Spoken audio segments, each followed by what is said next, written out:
Hey everyone, Eileen Rivera here with Twit.tv, and before you buy, and today I have another Android tablet. This time I have the Samsung Galaxy Tab 7.7, not the 7.0, not the 8.9, not the 10.1, not the Note, which is 5.3, and not even the coming 10.1. No, seriously, this is the latest offering in tablet design from Samsung. It's a pretty nice one. Let me walk you through. Super AMOLED Plus 1280 by 800 display is what they're touting on this thing, and it is gorgeous. When I play video off of it, it looks really, really beautiful and crisp. The blacks are beautiful, and playing games is really good as well. Let me kind of scroll through.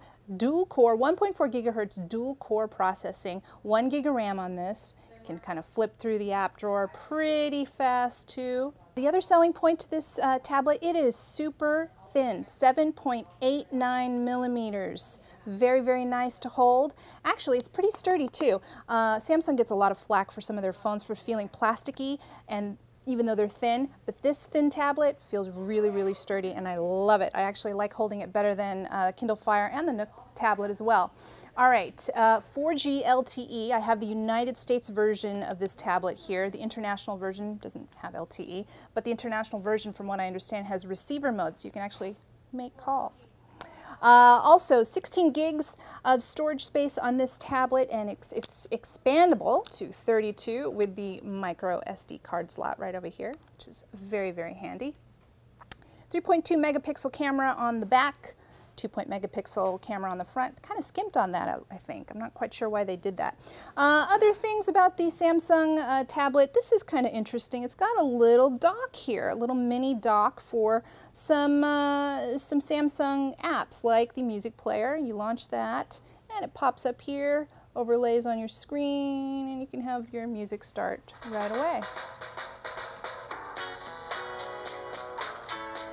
One thing about the music, the speakers here I think are actually pretty decent. We've got a little speaker here on the bottom left and right. I was pretty impressed with the way the music was playing out of the tablet. Other thing about this tablet, it is running Honeycomb 3.0, not the latest OS that some of the newer tablets are coming out with. That is Ice Cream Sandwich, so that is a little disappointing, but apparently this is upgradable to Ice Cream Sandwich. We don't know when this tablet will get this.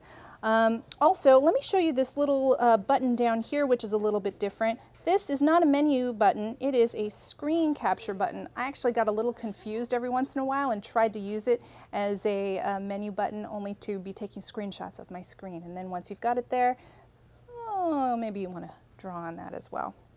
Battery life on this thing is incredible. I have to say, even with the 4G LTE, lasts all day. Never, didn't charge it for over 24 hours one day, and the battery was still going, plugging along, either on Wi-Fi or on 4G, so very, very impressive. It has a 5100 milliamp battery inside this little bad boy here. Camera quality on this thing, yeah, I said it was 3.2 megapixels, so there's a little bit of noise when you're either capturing video or taking some pictures. It looks nice on here, but every once in a while you'll see the graininess come out on your photos. And video, 720p video recording, it can handle.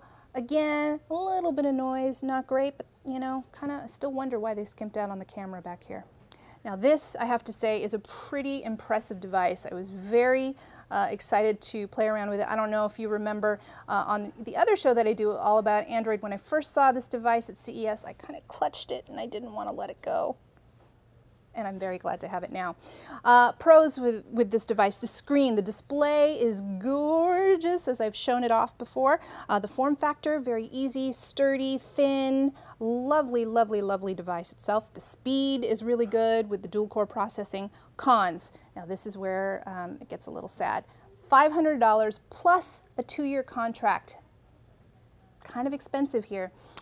You can buy the device without a contract. That will cost you $700. And in a world where there is a monster tablet out there kind of dominating that platform, sometimes I feel like it's just a little hard to justify the price of this really great device. Also, Google is supposedly coming out with their own possibly $250 tablet with Asus. So price says a lot. I feel like if this was even bumped down to 350, I would be able to recommend it a little bit more. Also, Android 3.0, we never know. We don't know when Ice Cream Sandwich will be coming to this device, so I think it's definitely a con to not have the latest operating system shipped out with this device. So buy, try, or don't buy.